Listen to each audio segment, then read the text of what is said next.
The sound of clanking metal bars echoed through the corridor of Block C. Zion Freeman sat on the edge of his bunk, staring at the scratched concrete wall opposite him. 5 years in an Ohio State correctional facility in Columbus had turned a once bright and energetic chemical engineer into a man with a dull gaze and rare flashes of his former fire in his eyes. The 3-by-2-meter cell contained only a metal cot, a table bolted to the floor, a toilet, and a sink. The only decorations were 3 photographs taped above the bed. Him and Nari on their wedding day, them on the beach during their honeymoon, and Nari smiling at the entrance to their first apartment. Every morning, Zion woke up looking at these pictures, and they were his connection to the world outside the gray walls. 3 years had passed since the verdict was handed down. 8 years in prison for criminal negligence, resulting in gross violation of safety regulations at work, causing the death of 2 people. The judge's words were forever etched in his memory. Today was the day of the annual medical examination. Zion knew the procedure by heart. First, a check of his vital signs, then a blood test, a vision and hearing test, and a brief conversation with the prison doctor. Nothing special, just a formality necessary to maintain minimum health standards in prison. "Freeman, get out! Medical examination!" boomed the guard's voice.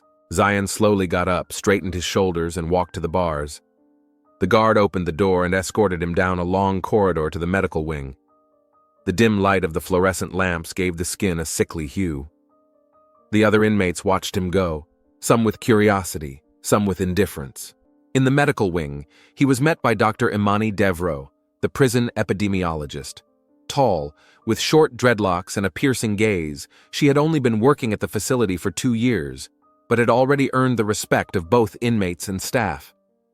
"Mr. Freeman, please come in and take a seat," she said, pointing to a medical chair. The procedure began as usual. Imani took his blood pressure, pulse, and temperature, and listened to his lungs and heart. "Your blood pressure is a little high, 130 over 85. It was lower last year," she noted. "Are you under stress?" "Who isn't around here?" Zion shrugged. The doctor smiled slightly. "Fair enough. Now we need to take some blood for a standard panel and an infection test." Zion rolled up the sleeve of his orange prison uniform. The needle entered the vein in the crook of his elbow, and dark red blood flowed into the test tube. "The results will be back in 2 or 3 days, Imani said, applying a gauze bandage. "If there are any abnormalities, I'll call you." Zion nodded, not giving much thought to her words. His health had been stable over the past few years, with no problems whatsoever. The next 2 days passed in the usual prison routine. Wake up at 6 in the morning, breakfast at 7, work in the prison laundry from 8 to 12, lunch, an hour of exercise in the courtyard, then back to work until dinner.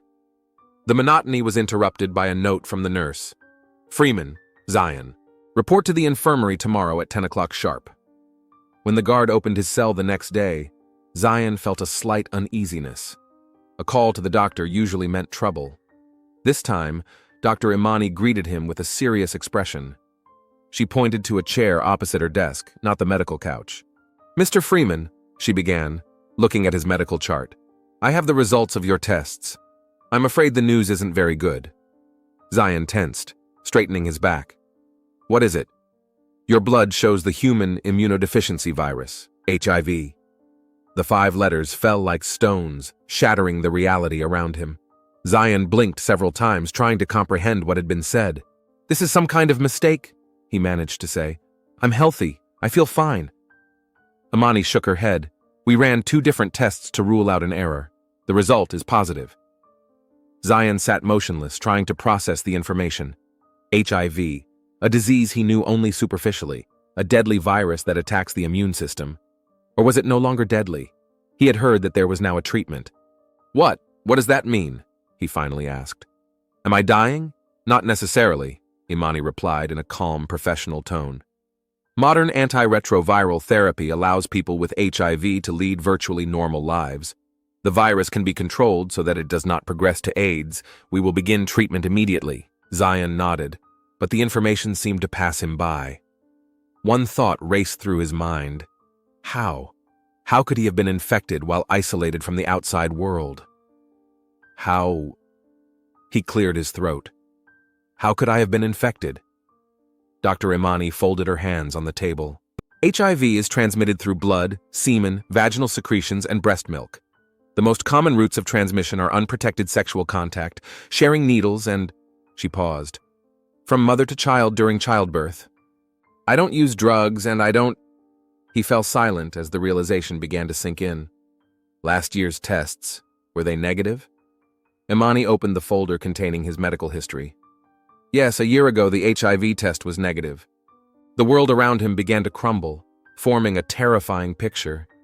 He had been infected in the last year, and his only contact with the outside world involving the exchange of bodily fluids was… "A date with my wife," he whispered. Dr. Imani visibly tensed, but kept her professional expression. Mr. Freeman, I can't speculate about how the infection occurred. It's important to focus on your treatment and… But Zion was no longer listening. His last visit with Nari 6 months ago flashed before his eyes. The long-term visit room, 8 hours alone together. Their passionate reunion after a long separation. And somewhere at that moment, the virus had passed from her to him. The doctor continued to talk about treatment, about maintaining his immunity, about the importance of taking his medication regularly, but the words passed through Zion's mind. Memories swirled in his head, forming a new, terrifying sequence. A chemical plant in the suburbs of Columbus. Zion was a lead process engineer responsible for the synthesis of industrial polymers. That day, he approved the launch of a new catalyst, despite warnings that additional testing was needed. Deadlines were looming, management was demanding results, and he took a risk. The result was a reactor explosion that killed 2 lab technicians. The trial was quick. The evidence against him was irrefutable. 8 years in prison for a decision made in a split second. Nari swore she would wait. She cried in the courtroom, clutching his hand tightly before he was led away. She wrote letters every week for the first 2 years, then less frequently. She came to visit him, brought photos of their home, told him about her work at a pharmaceutical company, about her plans for their future after his release. At their last visit, 6 months ago, she seemed distracted. She explained it was stress at work, a new project. She showed him photos from her trip to a conference in Atlanta. Then they went into the long-stay room, and all other thoughts disappeared, giving way to passion. Now those memories are poisoned by the realization that Nari had cheated on him. Somewhere in the world of freedom he had no access to, she had slept with another man. And not just slept. She had had unprotected sex, enough to contract HIV. Mr. Freeman, are you listening to me? Dr. Imani's voice brought him back to reality. Yes, of course, he replied mechanically. We'll start therapy tomorrow. It's important that you take your medication strictly according to schedule. This will help reduce the viral load to an undetectable level. She paused. I also need to ask, is there anyone we should notify about your status? Anyone who may have come into contact with your bodily fluids? Zion looked up at her, suddenly realizing that Nari might not even know about his illness. Or she knew but was hiding it, continuing to spread the virus. My wife, he said coldly. But I'll tell her myself. We have a visitation coming up soon. Dr. Imani looked at him intently. Mr. Freeman, I understand that this is shocking news, but it's important to approach this conversation with sensitivity. Perhaps you should talk to a psychologist first. I can handle it, Zion snapped. Back in his cell, he sat down on the edge of his cot and stared at the photos of Nari, which now seemed like a mockery. Her smile, once a source of comfort, now looked fake. What else was she hiding behind that smile? Denial gave way to anger, sharp and all-consuming. She had promised to wait, promised to be faithful. Instead, she had not only betrayed him, but potentially robbed him of his future. Now he would carry the deadly virus in his blood forever, even after his release. Zion tore off their wedding photo and slowly tore it into small pieces. Anger boiled inside him, threatening to burst out in a scream, but years of prison discipline had taught him to control his emotions. Instead, the anger began to transform into something colder and more calculating. He remembered that they had another visit scheduled in 2 weeks. Nari was supposed to come for the whole day. He would have the opportunity to talk to her face to face, to demand answers. But one thought overshadowed all others. becoming clearer with every passing minute. She deserved to pay for her betrayal, and that punishment had to be commensurate with his pain. Zion lay down on the cot and closed his eyes. A plan began to form in his head, not an impulsive outburst of violence, but something more calculated. He wondered how she would react when she found out that he knew about her betrayal. What would she say when she realized she had infected him? And most importantly, how would he act in that moment? These thoughts now occupied his entire mind, replacing his fear of the disease and his longing for the life he had lost. Nari had betrayed him in the most terrible way, and justice demanded a response. Every day in prison was like the one before, differing only in minor details that only someone who had spent years there would notice. For Zion Freeman, this monotony had once been torture, but over time, it had become almost a comfort. Now, after the news of his diagnosis, the monotony of prison life had turned into a tangled maze of thoughts and memories. 4 days had passed since his conversation with Dr. Imani. 4 days during which he began taking antiretroviral drugs, swallowing them under the supervision of a nurse every morning. 4 days when each pill was a bitter reminder of betrayal. Zion sat in the prison cafeteria, mechanically chewing tasteless oatmeal. Other inmates were noisy around him, but he remained cocooned in his thoughts. No one knew about his diagnosis. In prison, information about HIV status was considered confidential, and Dr. Imani had assured him that no one would find out without his consent. "Hey, Freeman, you with us or what?" Jenkins, one of his few acquaintances in prison, brought him back to reality. "Just thinking," Zion replied, trying to make his voice sound normal. "About the visit next week? Your girlfriend's coming, right?" Jenkins grinned. Zion felt his fists clench under the table. Not long ago, any mention of Nari would have brought a warm smile to his face. Now, her name only provoked cold rage. "Yeah," he replied curtly and got up, leaving his breakfast uneaten. He headed to his shift at the laundry. The monotonous work allowed his thoughts to flow freely, intertwining in a complex pattern of memories and plans. He had first met Nari at a scientific conference in Boston 6 years ago. He, a promising chemical engineer, was presenting a new method for cleaning industrial waste. She, a young clinical research coordinator, was there with a pharmaceutical company. Their eyes met across the crowded conference hall, and by the end of the day they were drinking coffee and discussing the future of green chemistry. Zion remembered her laughter as she talked about her childhood in a small town in Georgia. He remembered how she wrinkled her nose when she disagreed, but was too polite to argue. He remembered their first kiss on the Boston waterfront, under the Tobin Bridge at sunset. After the conference, there was a flurry of phone calls, video chats, and weekends spent traveling between Columbus, where he worked, and Atlanta, where she was finishing her master's program.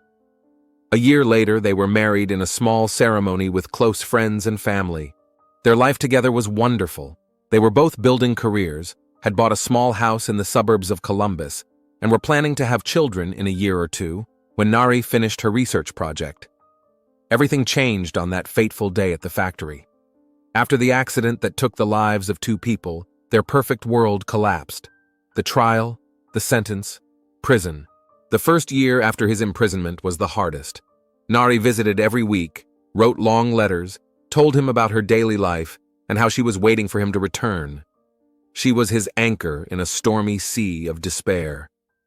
Zion automatically loaded the sheets into the industrial washing machine, and another memory popped into his head, about 2 years ago. Nari seemed unusually nervous during their visit. She quickly changed the subject and avoided eye contact. At the time, he attributed it to fatigue. She mentioned a new project at work and long hours in the lab. Then, about a year ago, the breaks between visits began to get longer. The letters became shorter, the phone calls less frequent. He asked if everything was okay, and she always found an explanation. Business trips, new responsibilities at work, caring for her sick mother. He believed her, unconditionally. The washing machine finished its cycle, and Zion began transferring the damp laundry to the dryer. Another memory flashed through his mind, their last date 6 months ago. She had shown him photos from a conference in Atlanta and talked about her new colleagues. One of them often came up in her stories, Aiden, a pharmaceutical representative she was working with on a new project. Aiden thinks the test results are promising. Aiden suggested a new marketing approach. Aiden helped me prepare the presentation. At the time, Zion had felt a slight pang of jealousy, but he had dismissed it. He trusted Nari. They had been through the worst thing that could happen in a marriage, his imprisonment. Why should he doubt her because of some colleague? Now, with the bitterness of hindsight, all those little signals added up to an obvious picture. Aiden wasn't just a colleague. He was the one who had infected his wife with HIV, and through her, him. After his shift in the laundry room, Zion was called to the medical unit for a checkup. Dr. Imani was sitting at her desk looking over his chart. "How are you feeling, Mr. Freeman?" she asked, pointing to a chair across from her. "Physically, I'm fine," he replied, sinking into the chair. "Emotionally, not so good." Imani nodded understandingly. "That's natural. Accepting an HIV diagnosis is a difficult process. Many people go through stages of denial, anger, bargaining, depression, and finally acceptance." "Which stage am I in now?" Zion asked with a bitter smile. "Judging by your behavior, you're in the anger stage," she replied bluntly. "And that's normal. The important thing is not to let that anger control your actions." Zion was silent. His actions. What was he going to do when he saw Nari? The question haunted him every waking moment and crept into his nightmares. "Tell me more about the disease itself," he asked, changing the subject. "What can I expect?" Dr. Imani leaned back in her chair. "Modern antiretroviral therapy works wonders, Mr. Freeman. If you take your medication regularly, the viral load is reduced to undetectable levels, which means that the virus is virtually undetectable in the blood. With this treatment, the life expectancy of HIV-positive people is virtually the same as that of people without HIV. And if I don't get treatment?" Imani looked at him intently. "Then the virus will continue to destroy CD4 T lymphocytes, which are cells of the immune system. Over time, their number will drop to a critical level, and acquired immunodeficiency syndrome, AIDS, will develop. At this stage, the body becomes vulnerable to opportunistic infections, which can be fatal. How long does it take from infection to AIDS?" "It varies," Imani replied. "Without treatment, it usually takes 8 to 10 years. But modern therapy can prevent HIV from progressing to AIDS indefinitely. You see, Mr. Freeman, it's no longer a death sentence like it was 30 years ago." Zion nodded, digesting the information. 10 years. He could live without treatment for about 10 years. That was more than enough time for his purposes. "What about transmitting the virus?" he asked, trying to keep his voice neutral. "How can I prevent infecting others? With an undetectable viral load, the risk of transmitting the virus through sexual contact is virtually non-existent," Imani explained. "But it's always recommended to use condoms. It's also important not to share needles, razors, or toothbrushes. If there's any bleeding, treat the wound with care so that others don't come into contact with the blood." "And my wife?" Zion paused. "If she's infected too, does she need treatment?" "Absolutely," Imani nodded. "The earlier treatment begins, the better the prognosis." "You said you would tell her yourself?" "Yes, next week when she arrives." "That will be a difficult conversation," the doctor said gently. "Perhaps you should talk to our psychologist first. Dr. Warren has experience counseling people in situations like this." "I can handle it," Zion repeated. Imani sighed but did not insist. "All right. But remember, our goal is to take care of your health. Your emotional state is important too." After his visit to the doctor, Zion returned to his cell. There were 2 hours left until dinner, and he lay down on his bunk, staring at the ceiling. Fragments of memories swirled in his head, mixing with bitter thoughts about the future. He loved Nari. He loved her with all his heart and soul. She was his companion, his partner, his best friend. They dreamed of a future together, children, a house with a view of the lake, traveling after retirement. All those dreams were now poisoned by her betrayal. But was it really betrayal? Part of him, the rational part, understood that 8 years was a long time to wait. She was young, beautiful, left alone in the prime of her life. Could he blame her for seeking comfort in someone else's arms? Yes, he decided. You could. Not for the betrayal itself, Perhaps that could be forgiven, but for the lies, for continuing to come to him, looking him in the eyes, talking about love, planning their future, knowing that she was building another life at the same time, for putting him in mortal danger through her carelessness. Guard Cordell Washington appeared at the window of his cell, a tall man with short graying hair and a piercing gaze. "Everything okay, Freeman?" he asked, watching Zion lie motionless on his bunk. "Yes, Officer Washington," Zion replied without looking up. "You've been unusually quiet these past few days. Any problems?" "Nothing I can't handle." Cordell studied him for another second, then nodded and continued his rounds. In his 5 years in this block, the guard had gotten to know Zion well, a quiet, disciplined prisoner with exemplary behavior. But in recent days, he had noticed changes, a more closed expression, less contact with other inmates, a tense posture. Something had changed in the Freeman, and experience told Cordell that the changes were not for the better. Zion spent the next 3 days in a kind of trance. He performed all his daily tasks, took his medication, answered questions, but inwardly he was detached, immersed in his own world of tormenting thoughts. He imagined various scenarios for his upcoming conversation with Nari.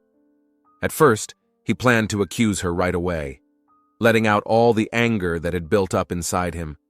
But then he decided it would be better to take a softer approach, gradually leading her to confess.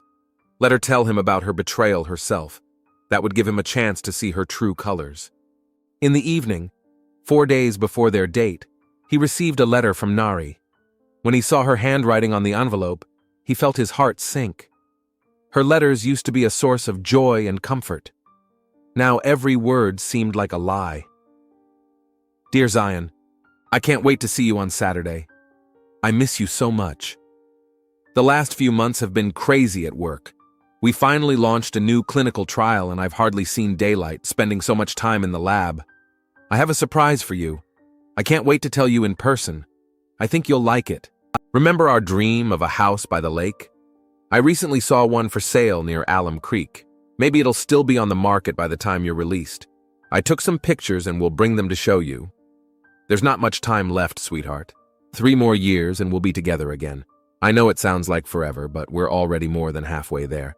I'm counting the days until we meet. All yours, Nari." Zion crumpled the letter in his fist. A surprise. What other surprises did she have in store for him? Maybe the official divorce papers, or a confession about her new life with Aiden. A cottage by the lake. How ironic. She was still pretending that they had a future together, planning a life that would never be. He wanted to tear the letter into tiny pieces, but instead he folded it neatly and hid it under his mattress. It was proof of her lies, her duplicity. He would keep it, just as he would keep all his memories of her, pure and tainted at the same time. 2 days before the meeting, he was called back to Dr. Imani for a checkup. "How are you coping with the medication?" she asked after the standard examination. "Fine, no side effects," Zion replied. "Good. How about your emotional state?" Zion shrugged. "I've accepted the situation. Now I just have to get on with my life." Imani looked at him closely, clearly not believing his sudden humility. "Mr. Freeman, it seems to me that you are still very angry, and that's understandable. But it's important that this anger doesn't spill over into destructive behavior." "What kind of behavior can I engage in prison?" Zion asked with a forced smile. "I'm concerned about your conversation with your wife," Imani said bluntly. "News like that can trigger strong emotions, on both sides." "I'll be restrained," Zion assured her. "I just want to know the truth." Dr. Imani nodded, but her eyes betrayed her concern. "Remember that there are always guards in the visiting room. If the conversation becomes too tense, it might be best to take a break." "Of course," Zion agreed, knowing that surveillance was minimal in the long-term visiting room. The guards usually stayed outside, checking the room only periodically. The night before the visit, Zion hardly slept. He lay motionless, staring into the darkness of his cell, imagining tomorrow in minute detail. How Nari would enter the visiting room, how she would smile at him, how he would hide his anger until the time was right. At dawn, when the first rays of sunlight penetrated the small window under the ceiling, He finally made up his mind. He would ask her a direct question. He would give her a chance to confess. And depending on her answer, on the sincerity of her remorse. No, he knew that no remorse could atone for her betrayal. She had given him a deadly disease. He would give her justice. The morning of the day of the meeting came unexpectedly quickly. Zion woke up an hour before the general wake-up call, lying with his eyes open in the darkness of the cell. He felt a strange calm, as if all the emotions that had been raging inside him over the last few days had crystallized into cold determination. At 6 o'clock sharp, the wake-up signal sounded. Zion got up from his bunk and began his usual morning ritual, washing himself with ice-cold water from a metal sink and shaving under the watchful eye of a guard. Today, his block was being watched not by Cordell Washington, but by a young officer named Rodriguez, who had not yet learned to read the prisoners as well as the experienced Cordell. "Visitors today, Freeman?" Rodriguez asked, handing him a razor. "Yes, officer," Zion replied, carefully running the blade across his cheek. "Clean yourself up." The guard grinned. "Although I must admit you always look better than the other guys." It was true. Even in prison, Zion maintained an impeccable appearance. Daily push-ups and squats in his cell kept him in shape, and an innate penchant for cleanliness kept his uniform in perfect condition. After breakfast, he was called to the infirmary for his morning dose of medication. Dr. Imani wasn't there today. Nurse Parrish was on duty instead. "Your pills, Mr. Freeman," she said, handing him a cup with 2 white pills. Zion took the cup, looked closely at the pills, then brought them to his mouth, but instead of swallowing, he hid them under his tongue. He drank some water and pretended to swallow. "Open your mouth, please," the nurse asked, as required by protocol. Zion opened his mouth wide but kept the pills safely hidden under his tongue. The nurse nodded, satisfied with the check, and made a note in his chart. As soon as he left the medical unit, Zion discreetly took the pills out of his mouth and hid them in his pocket. He didn't need any medication to dull his resolve today. The meeting was scheduled for 11 o'clock. At 10:30, the guard Cordell came for him. "Ready, Freeman?" he asked, opening the cell door. "Yes, Officer Washington," Zion replied, standing up. On the way to the visiting room, Cordell glanced at him searchingly. Over the years he had worked in the prison, the guard had developed an almost supernatural ability to sense trouble brewing. "You seem different today," Cordell remarked as they approached their destination. "Just nervous," Zion replied with a forced smile. "I haven't seen my wife in 6 months."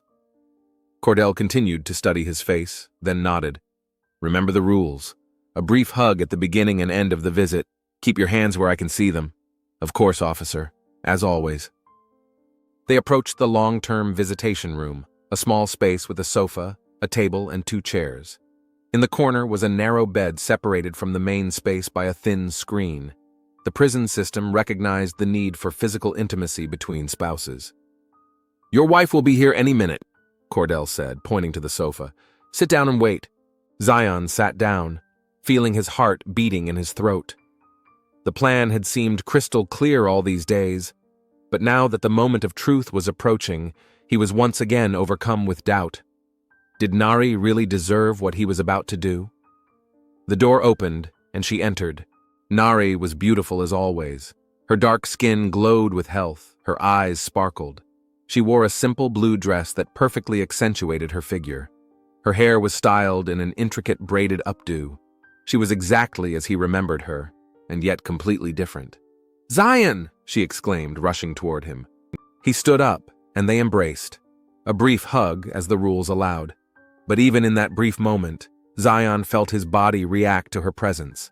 A mixture of desire and rage, love and hate. "I missed you so much," Nari said, pulling away and sitting down on the sofa next to him. "You look different. Did something happen?" Zion looked closely at his wife. Did she really not know?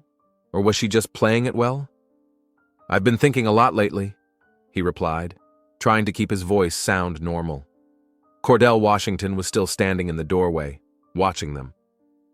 "You have 4 hours," he said. "I'll check every 30 minutes. If you need anything, press the call button." With that, he left, closing the door behind him. They were alone. Nari took Zion's hands in hers. I have so much news. I don't know where to start. How about your surprise? Zion suggested, remembering her letter. Nari's face lit up. Yes. She leaned over her purse and took out an envelope. I wanted to wait for the perfect moment, but I think now is the time. She handed him the envelope. Zion slowly opened it and took out several photographs. The first one showed a small wooden house on the shore of a lake, just like the one they had dreamed of. The next one showed the interior of a living room with large windows overlooking the water. I bought it, Nari said quietly. It's our house, Zion. For us when you get out. I've been saving part of my salary every month since your sentence, and I finally found the perfect place. Not far from Alum Creek, only 30 minutes from the city. Zion looked at the photos, feeling reality blur before his eyes. Their dream house. She had bought their dream house while continuing to cheat on him, infecting him with a deadly disease. How twisted must one's mind be to combine these two realities? That's beautiful, he managed to say, fighting the urge to crumple the photos. When did you buy it? 3 months ago. I wanted to surprise you on our date, but I couldn't make it because of a business trip. Remember I wrote about my new project? We've completed the first phase of clinical trials, and the results are amazing. Zion nodded, watching her talk animatedly about her work, the new drugs, the potential breakthrough in cancer treatment. Her eyes sparkled. She was always like that when she talked about her research. How's Aiden? He asked suddenly. Is he still working with you on the project? Nari froze for a moment, but quickly regained her composure. Yes, of course. He's handling the marketing while I'm doing the clinical trials. Do you see him often? She tensed, but kept her smile in place. Almost every day. We all work in the same office. And how is he? Married? Kids? No, he's... Nari faltered. Zion, why are you asking about Aiden? You've never been interested in him before. Zion leaned closer, looking her straight in the eyes. Because I think you're having an affair. There was a heavy pause. Nari's eyes widened, then she laughed nervously. What nonsense? What makes you think that... I have HIV, Nari, Zion interrupted her, his voice sounding unexpectedly calm. I found out last week during a routine checkup. The color drained from Nari's face. She turned as pale as her dark skin would allow. What? She whispered. That's impossible. You're mistaken. Prison doctors. They often make mistakes. 2 different tests, both positive, Zion said. A year ago, the result was negative. I haven't had sex with anyone in prison. I don't use drugs. The only way you could have infected me is through you during our last visit. Nari covered her face with her hands, her shoulders shaking. I didn't know, she whispered. I swear, I didn't know. What exactly didn't you know, Nari? Zion continued relentlessly. That you were sleeping with another man?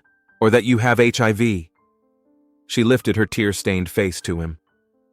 Zion, listen to me. Yes, I made a mistake with Aiden. It happened about a year ago when he was helping me with a presentation for investors. We worked late, had some wine. I was so lonely, Zion, so damn lonely. And then you decided you could lead a double life, Zion said coldly. Come to me on dates, write about our future, buy our dream house, and sleep with another man. I wanted to break up with him, Nari exclaimed. Right after that time. But he said he loved me, that he understood me in a way you never did, that I shouldn't waste the best years of my life waiting for a husband to get out of prison. Zion listened to her confession with a stony face. And you believed him. I was confused, she whispered. I still loved you, Zion. I swear I did. But waking up every day in an empty bed, falling asleep alone with no one beside me, you have no idea what that's like. I have no idea, Zion asked quietly. What's it like to wake up every day in a concrete cage, to fall asleep to the sound of your cellmate snoring, to know that you're missing out on the best years of your life, locked up like an animal, and all the while clinging to the only bright thought, that a loving wife is waiting for you at home? Nari cried silently, tears streaming down her face. I wanted to file for divorce, she finally blurted out. 2 months ago, Aiden insisted, but I couldn't. I couldn't betray you like that. Zion laughed bitterly. Betray me like that? You've already betrayed me in every way possible, Nari. And in the end, you gave me a deadly disease. I didn't know about the HIV, she cried desperately. I swear on my life I didn't know. I got tested regularly at work and the last test was clean. Maybe Aiden? She faltered, a sudden realization dawning on her face. Oh my God, I have to get tested, right now. Zion watched her emotions transform from fear and shame to panic about her own health. Typical of Nari, even in this situation, her first thought was of herself. Yes, you should get tested, he said evenly. HIV isn't a death sentence anymore if you start treatment early. Dr. Amani says that with modern therapy, you can live a nearly normal life. Nari looked up at him, her eyes filled with hope. Really? Zion, I'm so sorry. I never meant to hurt you, not like this. How did you mean to hurt me, Nari? He asked, leaning closer. By filing for divorce a month before my release? By coming out and finding out you sold our dream house and are living in it with Aiden? No! She grabbed his hands. Zion, I'm confused, but I still love you. We can fix this. I'll break up with Aiden. We'll get treatment. We'll fight this together. He looked at her, beautiful, desperate, deceitful, and felt the last grains of love leave his heart, giving way to cold determination. You know what's ironic? He asked quietly. I could have forgiven you for cheating on me. I could understand the loneliness, the weakness, the need for comfort. But not the lies, Nari. Not that you kept coming to me, looking me in the eyes, talking about love, and then going back to him. Footsteps sounded in the hallway. Guard Cordell was making his promised rounds. 30 minutes had passed since the visit began. Nari wiped her tears, trying to regain her composure before the guard appeared. Zion, please, let's talk about this. We can fix everything. The door opened, and Cordell peered inside. Everything okay? He asked, his gaze shifting from Nari's tear-stained face to Zion's tense expression. Yes, Officer Washington, Zion replied. Just an emotional conversation. Nari nodded, forcing a smile. Everything's fine, thank you. Cordell studied them for another second, then nodded. I'll be back in half an hour. If you need anything, press the button. The door closed, and they were alone again. Zion, Nari began, taking his hand. I love you. I always have. What happened with Aiden, it was a moment of weakness, a mistake. I'll make it right, I promise. He looked at her for a long time without answering. Memories flashed through his mind, their first meeting, their wedding, their plans for the future. Everything had been destroyed by her betrayal. You didn't just betray me, he finally said. You betrayed us. Everything we built together. Our dreams. We can build new dreams, she whispered desperately. Together. When you get out. I'm not getting out, Nari, Zion interrupted her. Not in 3 years. Not in 10. Never. She frowned in confusion. What are you talking about? Zion slowly stood up, and Nari instinctively stepped back, something in his eyes making her tense. Zion? What are you doing? He looked down at her like a scientist studying an interesting specimen under a microscope. Do you know that I loved you more than anything in the world? He asked quietly. You were my anchor all these years in prison, the only reason I didn't give up. Zion, you're scaring me, Nari whispered, backing away toward the wall. He took a step toward her. And now you've taken that away from me too. My hope, my future, my health, everything. I didn't mean to, she exclaimed. I swear I didn't know about the disease. Zion, please, let's just talk. We can fix this. No, Nari. Zion shook his head. Some things can't be fixed. He took another step toward her. At that moment, footsteps sounded in the hallway again. Cordell was returning for another check. Zion froze, waiting. The door opened and the guard peered inside. This time, his gaze lingered on them longer. Nari, pressed against the wall, Zion standing in front of her. Everything okay? He asked, his hand instinctively reaching for the baton on his belt. Yes, officer, Zion replied, stepping away from Nari. We're just talking. Nari opened her mouth as if to say something, but then shook her head. Everything's fine, she said in a trembling voice.